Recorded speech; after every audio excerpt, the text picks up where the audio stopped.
Hey Broncos country, what's up? Welcome back to another video here on the channel, where we live and breathe Denver Broncos 24/7. Today's news is hot and stirring up a lot of talk.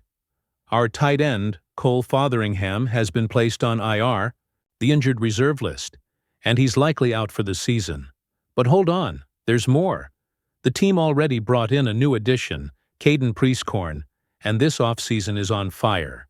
So let's dive into the news, break down what it means for the team, the offense, and how we can still dream big about a 2025 playoff run. Grab a cold one, sit back, and let's get into it. So, the bombshell came straight from Broncos Wire this week. Fotheringham, our tight end who joined the team in May after an impressive tryout, was waived with an injury designation. That means he was placed on IR, and unless there's an injury settlement with the team, he's done for the entire 2025 season. The worst part? The Broncos haven't disclosed what the injury actually is. Total mystery. Now let me break down what that means for the roster. Cole doesn't count against the 90-man off-season limit, so technically the team is at 91 players right now, thanks to an exemption for our Aussie punter Jeremy Crawshaw, who's part of the NFL International Player Program. But now I want to hear from you. Is losing a tight end early in the offseason a major setback or just a bump in the road? Let's add some context. Fotheringham wasn't exactly a franchise player, but he brought fresh energy to the tight end group. He signed with us in May after crushing his workout and was competing for a roster spot. Now, with this injury, that path gets complicated. The IR is a double-edged sword. He can't play, but he also doesn't take up a roster spot. That gives Sean Payton and the front office some flexibility to keep shaping this team. And get this, the team responded fast. To replace Fotheringham, the Broncos signed Caden Prieskorn, an undrafted rookie who had a killer 2022 season at Memphis and later showed up big at Ole Miss. He's a UDFA, but there's real upside. He joins a pretty interesting tight end room that already includes guys like Evan Engram, who's been making serious waves since arriving. In fact, Sports Illustrated pointed out that Bo Nix and Engram are building some strong chemistry in practice, which is huge news for our offense. Now, think about this. Our offense is starting to click. Bo Nix, our future QB, is entering his second year as a pro, and the optimism is growing. Remember that wild card game against the Buffalo Bills back in January?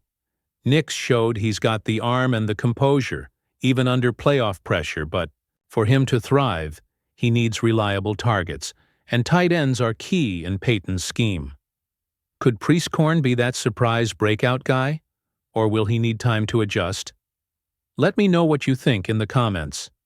Speaking of offense, let's go inside the Broncos' 2025 playbook. We're seeing a serious revamp, and Sean Payton is proving to be a mastermind.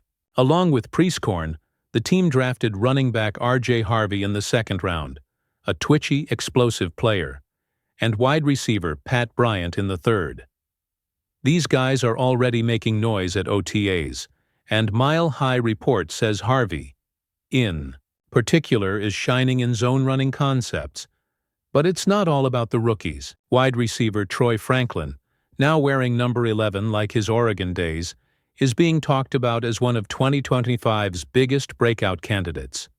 Predominantly Orange even said he's off the roster bubble and could be a real difference maker.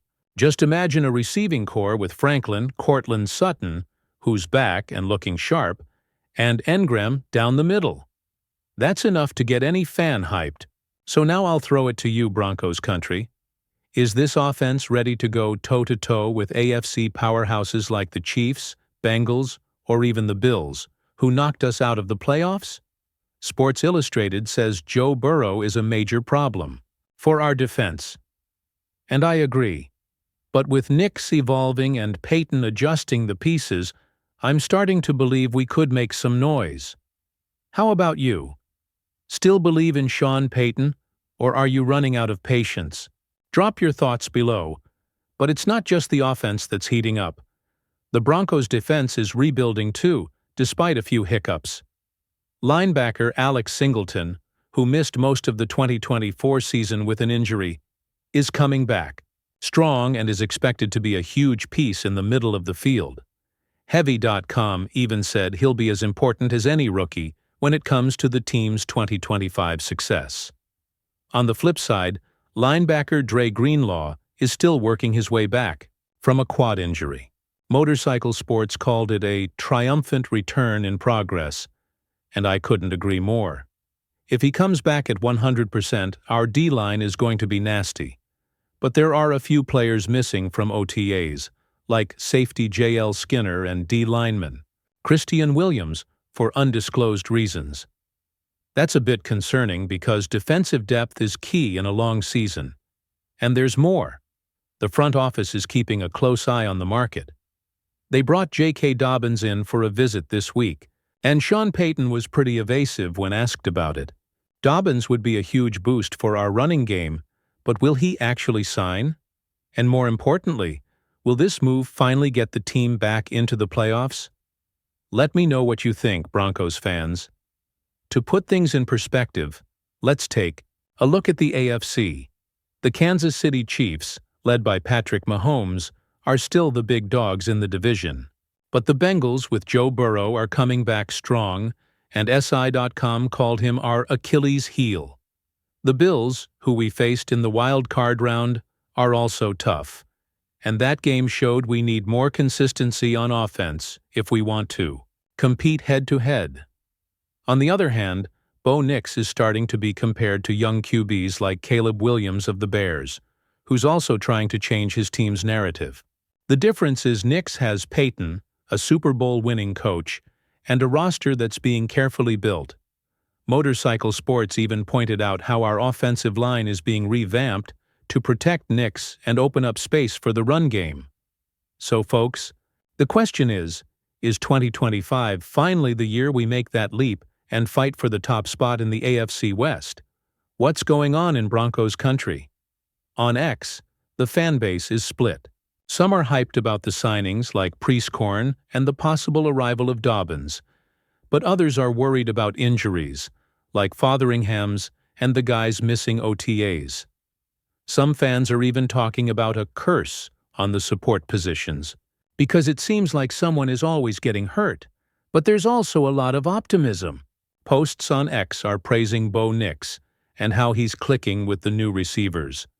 One fan even said Nix throwing the first pitch at a Rockies game was the most Colorado moment of 2025. So, are you on the optimistic side or more cautious? Let us know in the comments. Broncos country. What a time to be a Broncos fan. Fotheringham's injury is a setback, but the team is showing it knows how to bounce back fast by bringing in Priestcorn and staying focused on building the roster. With Bo Nix growing, Payton calling the plays, and the defense coming back strong, I'm smelling playoffs in the air. But what about you, fans? Do you think 2025 is our year? Drop your thoughts in the comments. Don't forget to smash that like button, subscribe to the channel, and share with the orange and blue Broncos country. Let's go together, because this is Broncos country, and we never quit. See you next time, guys. Go Broncos!